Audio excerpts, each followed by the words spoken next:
International and local authors are coming together for the 6th Philippine Readers and Writers Festival. Now, two of these top-billing authors are joining us today, and we have here Vietnam's Viet Thanh Nguyen and our very own Gina Postol. Good morning, and thank you so much for being with us. It's such an honor. I mean, both of you are such accomplished, award-winning Pulitzer Prize. I mean, to be here, sitting down with me here, such an honor. Thank you so much for being here. It's a pleasure to be here.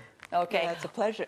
Well, first up, I mean, we have a lot of questions for you. Now, the Philippine Readers and Writers Festival, this is a 3-day event which has the theme of borderless, bringing stories from Asia to the world, which is why we have here, both of you, quite talented and award-winning individuals with us. Now, first off, how does it feel? First, to be in the Philippines, be back in the Philippines, and to be part of this. Oh, it's lovely. I mean, I spent the morning yesterday eating all-you-can-eat danggit, so yeah. I'm happy. That's enough to bring happiness to everyone. And for yourself, no, I'm completely thrilled. You know, the Philippines has been the country I most wanted to visit because I've known many Filipino-American friends for a very long time. And there's a section of my novel set in the Philippines, even though I never visited. So I wanted to see how the novel measured up to reality. Plus, I'm also excited about Filipino food, too. Have you tried any Filipino food while you've been here? And how long have you been here so far? I just got here yesterday, I flew on Philippine Airlines, and they had Filipino food. There you go. So, but which book was this that had a bit of the Philippines in it? My novel, The Sympathizer, has a section that is set in the Philippines based on the making of Apocalypse Now. Okay. Which I thought would be a lot of fun to write about. That's right. And of course, that book has won the Pulitzer Prize. Yes, it has. Yes, I'm very lucky, very happy about that. And so how has that changed your life, being a Pulitzer Prize a winner? It's been a complete transformation. It's obviously been very good for me as a writer, but it's kept me incredibly busy. But it's also given me opportunities like this to visit Manila, which I'm thrilled about. And with that, I mean, are you working on your next book already? I mean, of course, the sequel to The Sympathizer, which is set in Paris, so something almost as interesting as the Philippines. And a brief background on The Sympathizer for all those, you know, big, ferocious readers. About a communist spy in the South Vietnamese army in 1975 as Saigon is about to fall or be liberated, depending on your point of view.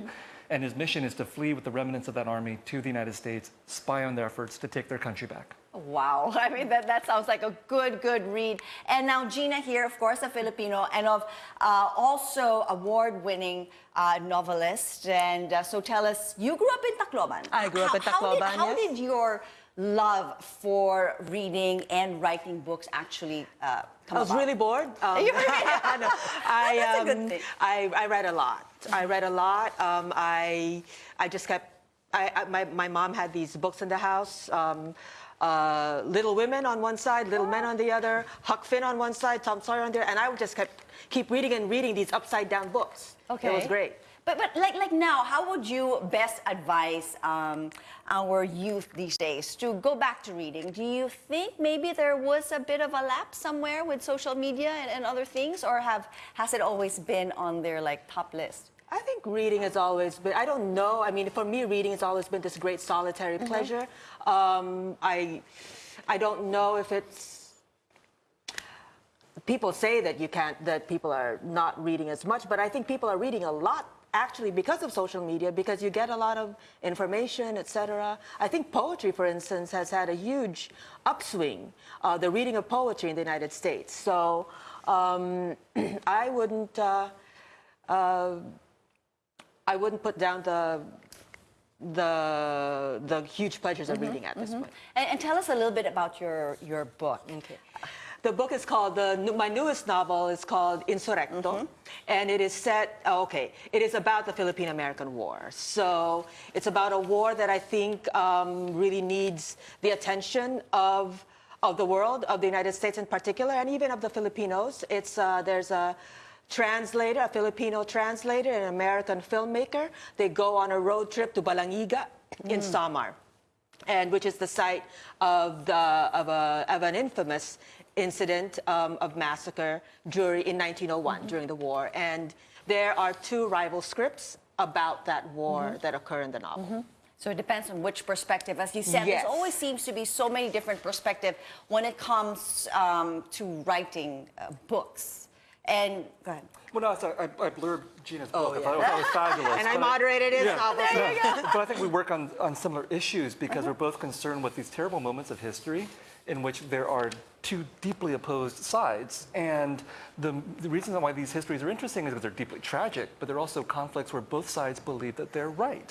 And that really makes for good novelistic material, allows us to tell great stories, but also to engage with some serious moral and political questions. And I guess it's also nice, I mean, having you write the way both of you do write, you can better explain history to a lot of people that would like to understand and change their perspective. Like, oh, history might be a bit boring, or what kind of war is that? But with the way you explain it, and it's really the storytelling and how it unfolds. Yeah, books are supposed to be fun. Novels are supposed to be fun. I hope our Yes, books are it is, fun. I yeah. hope they're interesting in that way. And you're right. That's a particular way to approach history as well. And one other thing, I mean, a lot of people would be interested, like my daughter just thoroughly loves reading books. I would like to find out from your perspective, both of you have won awards.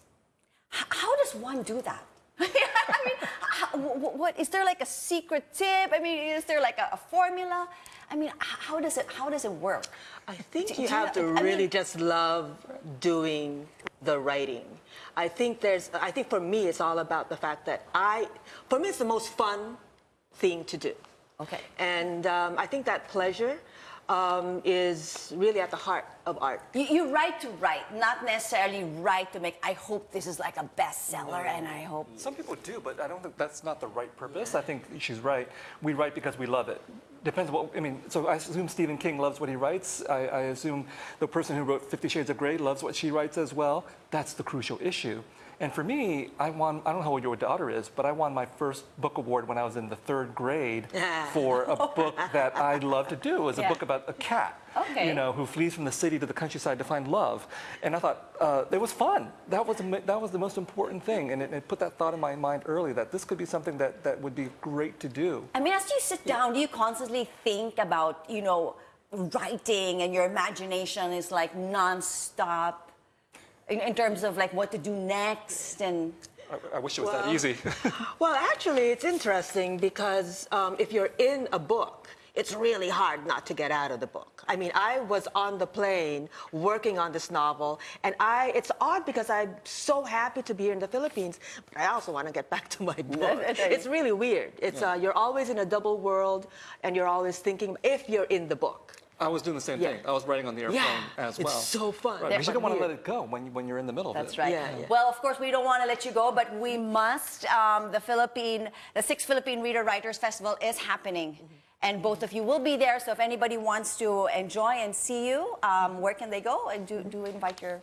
Yeah, we're inviting you to my event at the Raffles Hotel is on August 3 at 5:30. The books will be available. Insurrecto, Gun Dealer's Daughter, and The Revolution According to Raimundo Mata will be available at National Bookstore and all of these outlets. Just come a little bit earlier because my event's at 3. Oh, We're back to back. We're back to back, and my books, The Sympathizer, The be Refugees, and The fun, Displaced will be there. No, it's going to be fantastic. Both of us wrote about Apocalypse Now because I Yeah. have a Sofia Coppola in my novel, so it's really funny. There you go. So great mind thinks alike. Well, thank you so much, authors Viet Nguyen and Gina Pastol with us here on New Day.